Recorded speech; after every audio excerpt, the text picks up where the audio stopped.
Hello and welcome to Platform Choose, where I talk to comedians about what they would do if they ran the world. I'm sitting here in the campaign headquarters of Andy Vega for president, whenever. It doesn't have to be 2020, just until it happens. I believe that every person not only should be president, but actually has a right to be president, and it just hasn't been instituted yet. So take this as gospel. This will happen when Andy Vega is elected president. Thank you so much for your time.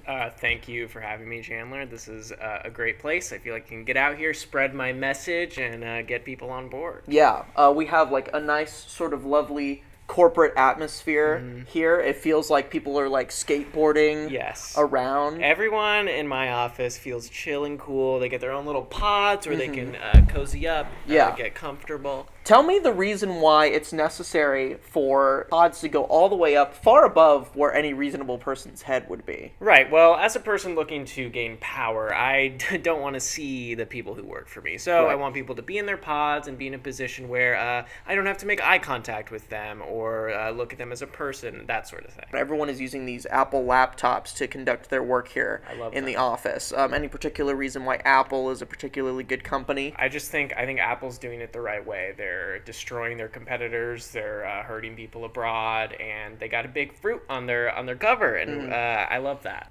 Justice Anthony Kennedy recently announced that he'll be retiring from the Supreme Court. President Trump will be selecting a nominee soon. I think we should skip over this whole idea that a Supreme Court justice needs to be a judge or someone who's educated in law or a person. I think what our president should do is nominate a corporation. Right. Let's nominate Apple. Let's nominate McDonald's. Let's get someone in the courts who will stand up for us, for the people, for corporations more specifically. The Constitution doesn't actually delegate any particular number of justices. So would you like to see more or fewer justices? I think eventually it goes down, and maybe we have 3 Supreme Court justices, and then maybe 1, and then maybe forget 3 branches of government, just 1 branch of government, and it's all the Vega Corporation. I want to go a little bit more into what the Vega Corporation does. We're looking to the future to do the same amount of work, being nothing, while getting more money. So ideally,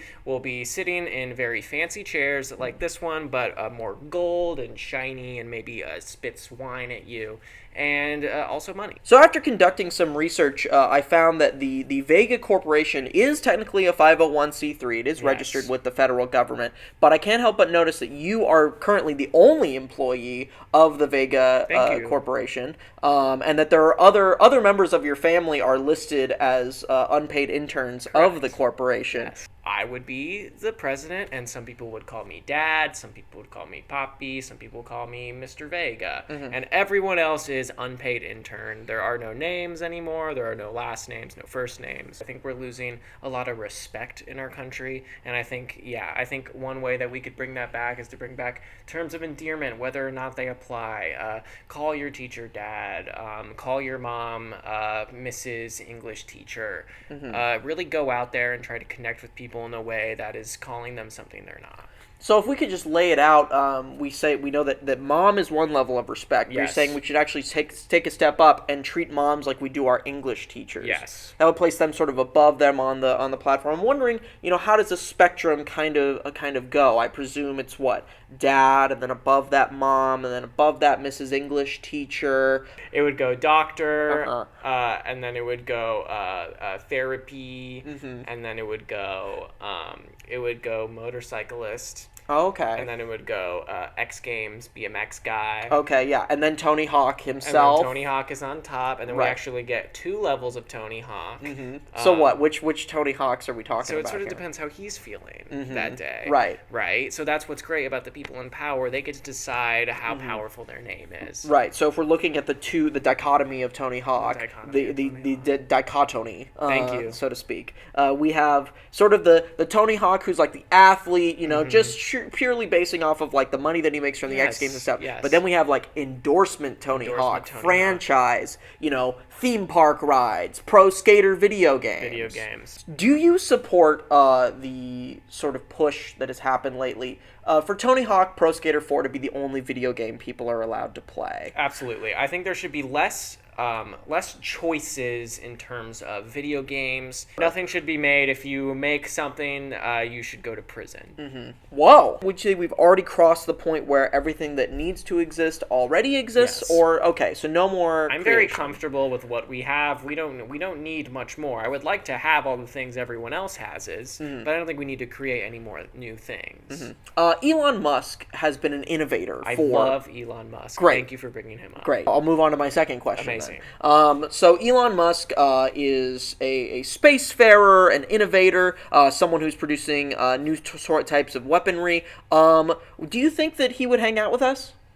It is my lifelong dream to hang out with Elon Musk one day, and then hang out with him and say, Elon, bro, what's up?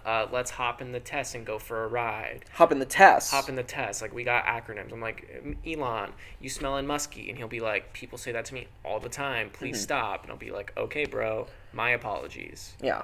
When people smell bad, should there be some kind of government program where deodorant or just other nice-smelling things are allocated to the people? To me, scent is a decision. If you smell bad, stop making that choice and don't do that anymore. I don't think the government should provide anything for any people except for me and maybe some of my boys, such as Elon Musk or Steve Jobs, rest in peace. I don't want love, I don't need God, but if I could get a transformer-like creature that resembles Steve Jobs, I would love that in my life a lot. What I'd like to do now is list a country and have you say what its fate should be. Let's begin with the United Kingdom. The United Kingdom, no. Go away. I want it to melt. You want it to just be sort of sink into the ocean? Yes. I like the idea of melting. I think it should melt and go deep into the ground. Okay, great. Madagascar. Melt. Melt, okay. Slovenia. Melt. New Zealand. Melt. Australia. Melt. Azerbaijan. Melt. Tajikistan. Melt. South Africa. Melt. Botswana. Melt. Mexico. Melt. Canada. Melt. Suriname. Melt. Brazil. Melt. Colombia. Melt. Cuba. Melt. What? Yes, I will melt the land of my ancestors. I'd like it to be melted. Here's the thing about places. We've got enough of them. Write this down. We could have less of them. Do you think that actually teleprompter companies should have more sway in the country, given the fact that they control so many of the words that politicians say? Teleprompters, like corporations and like robots, they are doing more work than you, and they deserve more.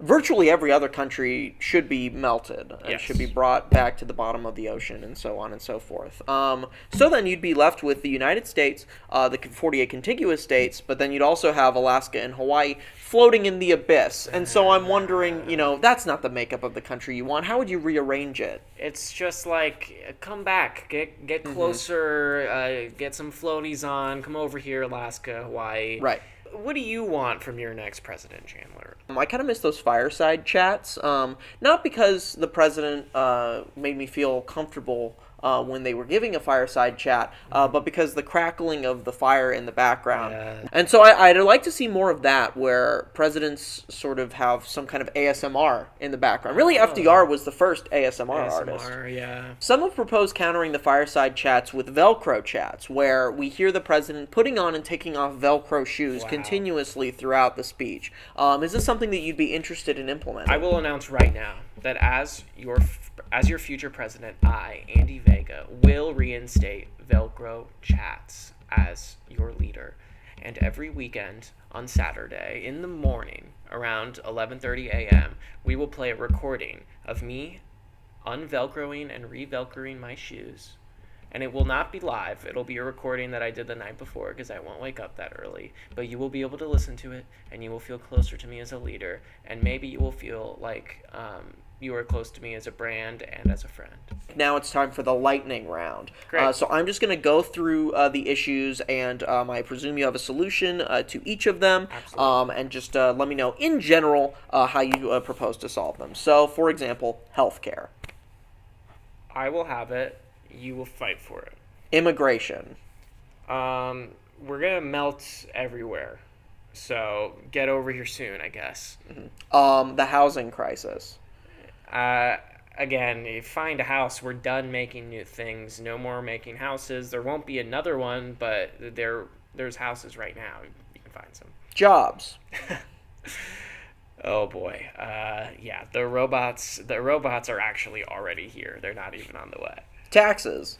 Yeah, so it'll be 90% taxes for everyone. 90% taxes. 90% tax. I find that sort of contradicting the notion that there's going to be fewer government programs. If there's fewer government programs and yet a huge increase in finances, where then would I that disagree. money... That's the beautiful thing about this country, is that we can come to disagreements with each other, and, even if they're about math, and we know that it's just a political difference. And after this, Andy and I, despite all of our differences, we're going to go out, we're going to have an O'Doul's non-alcoholic beer. Of course. It's okay to disagree with people. It is. And it's okay to do nothing about it if you see that someone you disagree with is doing something so incredibly unethical that it is bringing the country that you love to its knees and causing society to fall apart as you know it, because it's just politics. It's just politics. Well, with that, I want to thank Andy Vega. I do believe that one day he will be elected president, and I hope his platform is enacted just as much as he wants it, because that's what he deserves. It's my money, and I want it now. Thank you. Mine eyes have seen the glory of the coming of the Lord. He is trampling out the vintage where the grapes of wrath are stored. He hath loosed the fateful lightning of his terror.